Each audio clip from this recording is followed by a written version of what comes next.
aujourd'hui, c'est la peur du noir.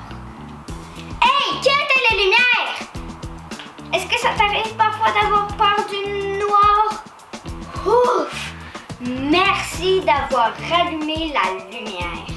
Souvent, on va avoir peur de quelque chose, puis quand on va allumer la lumière, on se rend compte qu'on a eu peur pour rien.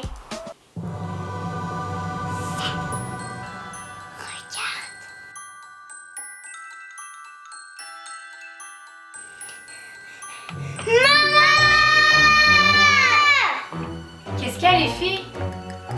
Il y avait un monstre là! Ah, tu veux dire ce petit toutou-là? Ah, c'était juste un toutou chien. J'entends un bruit dans le noir. Viens, on va y voir c'est quoi.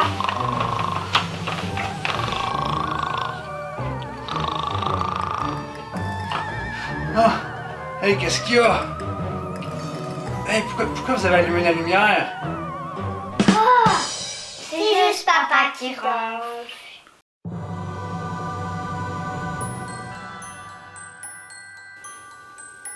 Ça. Regarde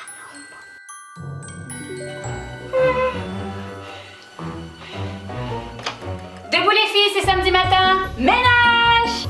Oh, c'est juste maman. Ça, c'est juste quelques petites situations qui me font peur. Maintenant, allons voir le spectacle.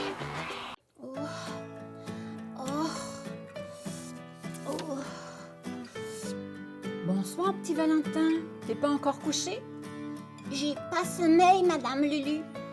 Comment est fatiguée? Pourquoi c'est moi qui dois aller se coucher?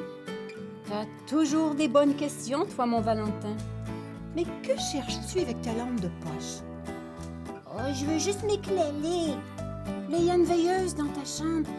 Oui, mais je veux plus de lumière. J'ai peur de la noirté, moi. Qu'est-ce qui te fait peur? Là, regarde, Madame Lulu, on dirait des fantômes qui bougent sur le mur. Moi, je vois l'ombre d'un petit garçon et d'une lampe de poche. Ah, c'est moi sur le mur.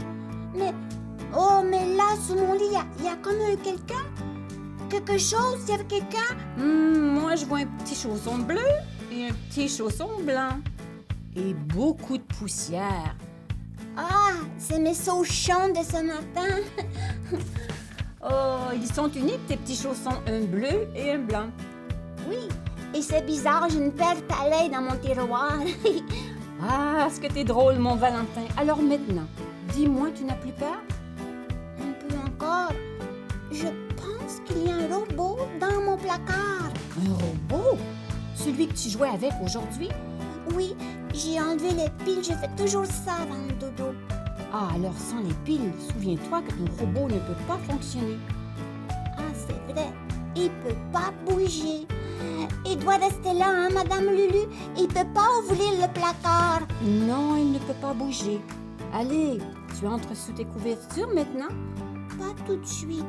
Oh, écoute, j'entends un grondage. C'est le grondement du tonnerre. Oh, j'aime pas les tonnerres, j'ai peur de ça. Vraiment? Moi, je me souviens d'une histoire qui pourrait te réconforter. Raconte, Madame Lulu. Prends ta doudou comme ça et écoute.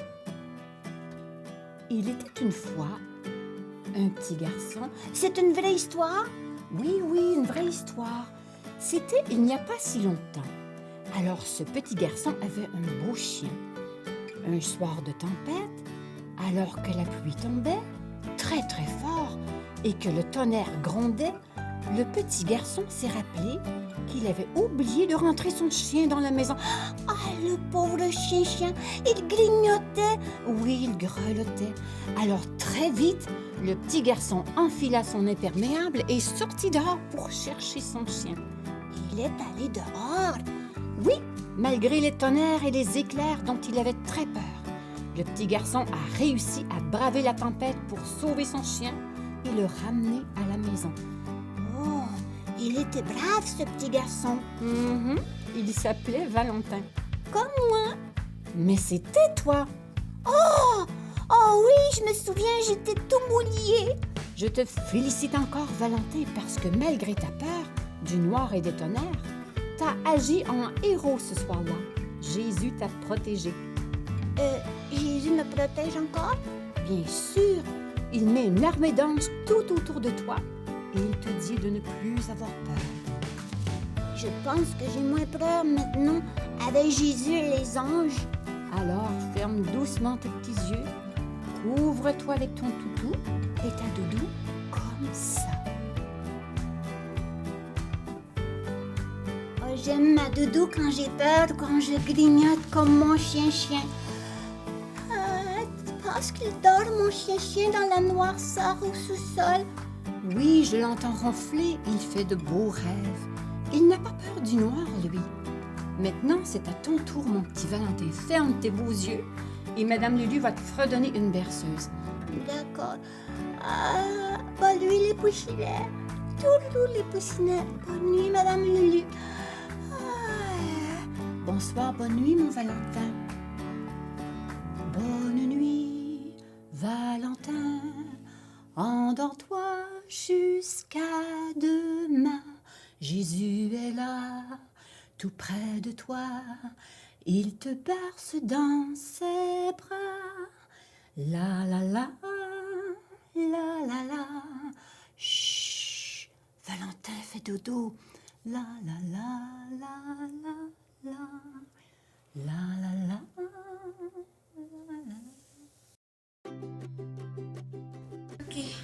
Quand j'ai peur, je vais de la chambre des mamans. Quand j'ai prie pour moi, en fait, je dois prier pour Dieu. Quand j'ai peur, je prie à Dieu ou je vais dire à mes parents et ils prient pour moi.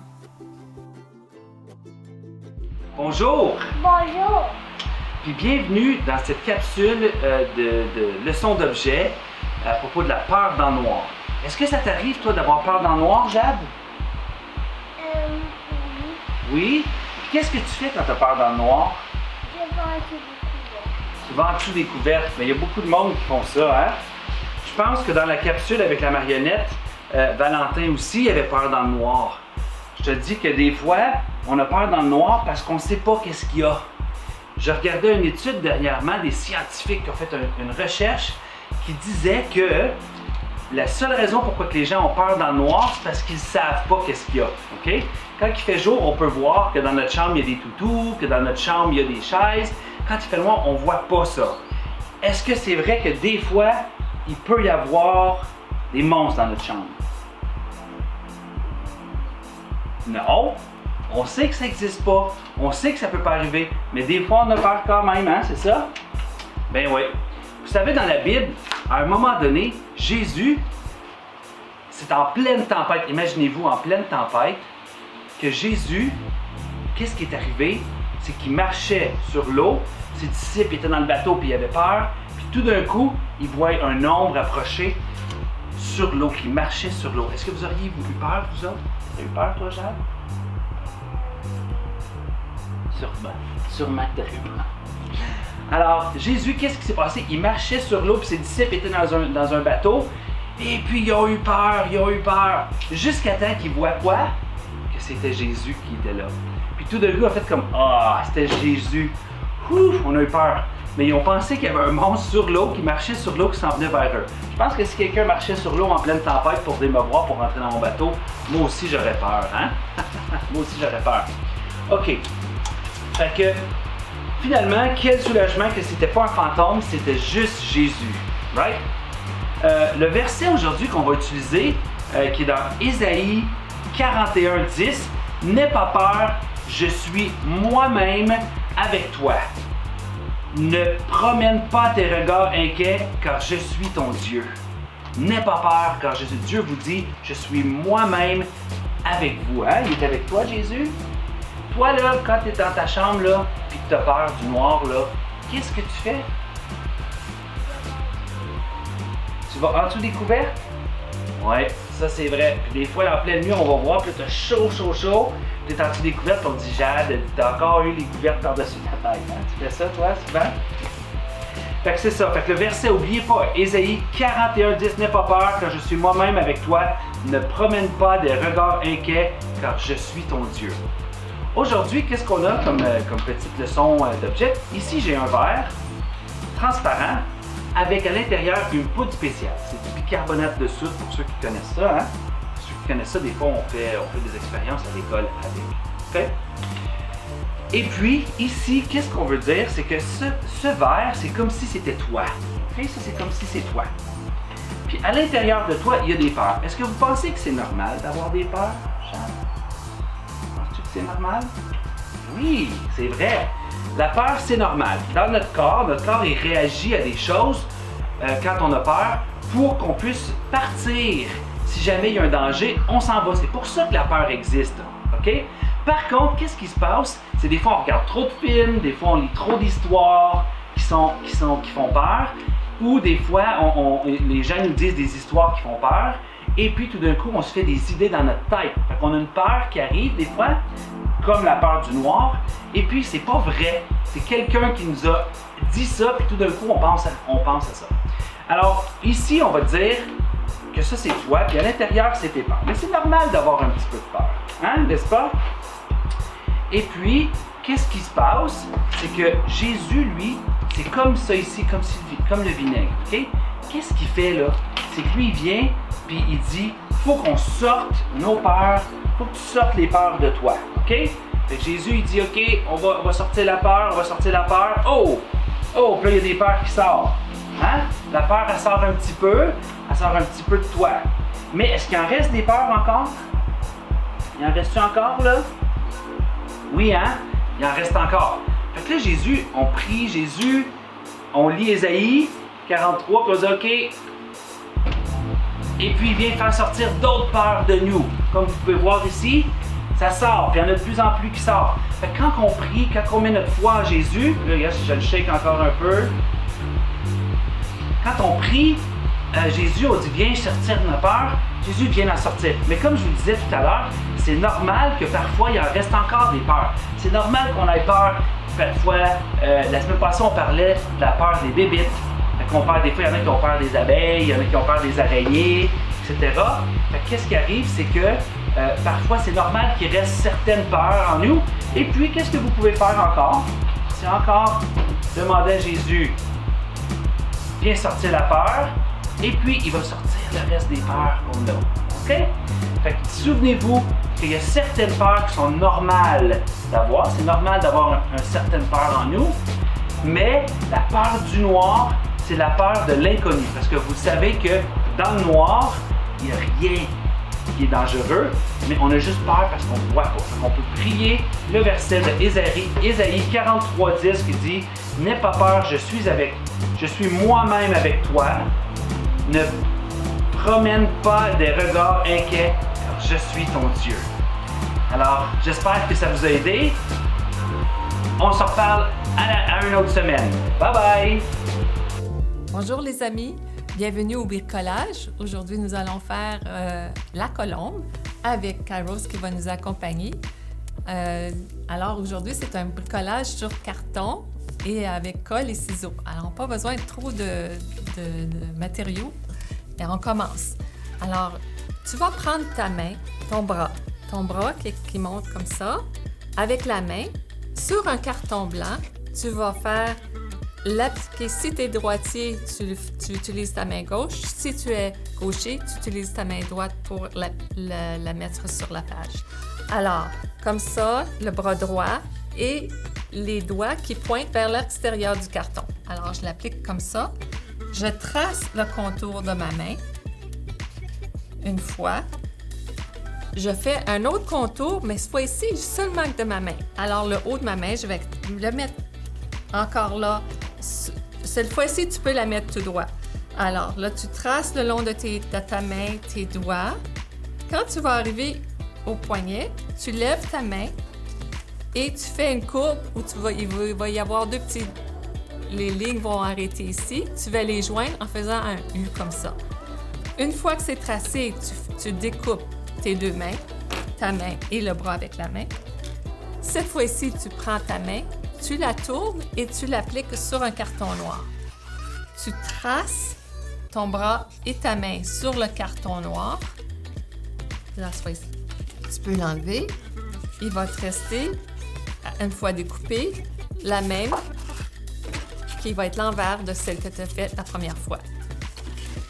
Tu vas mettre tes deux mains. Tu vas rejoindre, tu vas faire un beau V avec tes deux mains. Tu vois, ils se joignent dans le centre comme ça. Alors, on voit, c'est comme, on dirait, des belles ailes ou un beau nid. Le nid qui va s'y trouver pour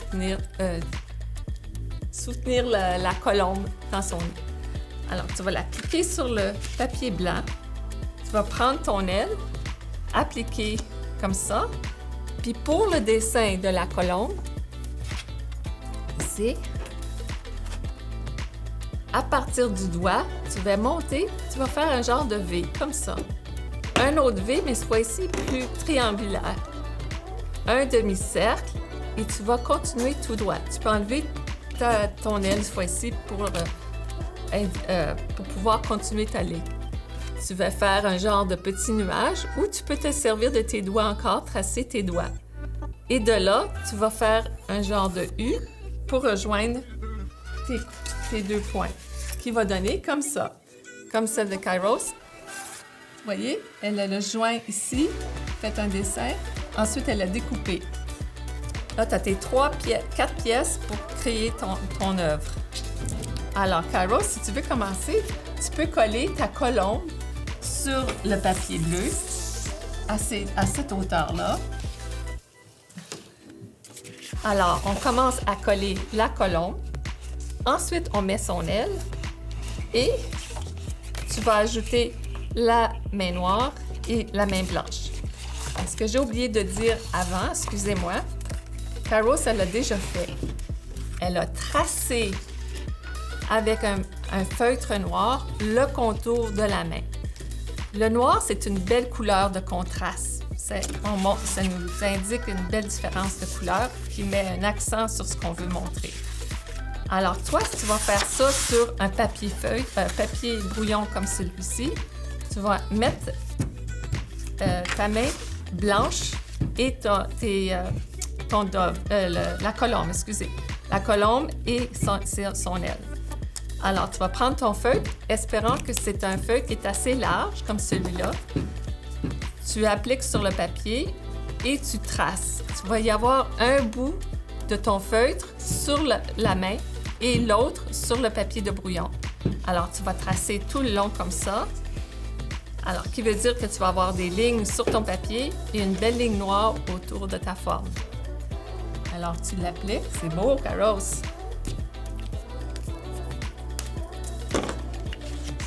Alors là, elle fait sa colombe. Elle va appliquer la main blanche, ensuite la main noire. La colombe, c'est un signe de paix et d'amitié. Dans cet sens, la main noire, c'est aussi qui représente la clarté et la noirceur. Peu importe que tu sois dans la clarté ou dans la noirceur, la colombe, elle est toujours là. La colombe qui représente l'Esprit Saint. Alors, dans la noirceur, s'il n'y avait pas de noirceur, on ne verrait pas les étoiles. On verra le soleil en plein jour. Alors, il nous faut un peu de noirceur pour apprécier la clarté qui nous est présente. Alors, je vous encourage d'être créatif, de choisir votre fond de couleur. Dans ce cas ici, on a choisi un beau bleu. Tu peux prendre un beau rose, comme celui-là ici. Ce que j'ai fait avec les retailles de découpage, c'est une autre œuvre.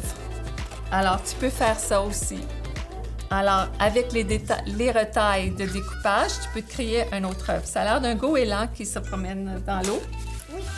Et puis, tout ce que tu as tracé sur ton papier, comme Kairos elle a fait ici, tu peux en faire un abstrait, comme celle-ci. Alors, tu as tes lignes, tu as juste à colorer en dedans et ça te fait un abstrait. Ici, on dirait une dame dans la pluie. Je ne sais pas si tu le vois. Alors, envoie-nous tes dessins. On a hâte de voir ce que tu crées avec ces formes et ces couleurs. Bonne journée, à la prochaine. Tu dis bye, Caros? Alors, c'est tout pour cette semaine. Continuez à nous envoyer des photos de vos projets que vous faites à la maison. Et rappelez-vous que Jésus est la lumière dans les ténèbres et que vous n'avez plus jamais besoin d'avoir peur dans le noir. À la semaine prochaine!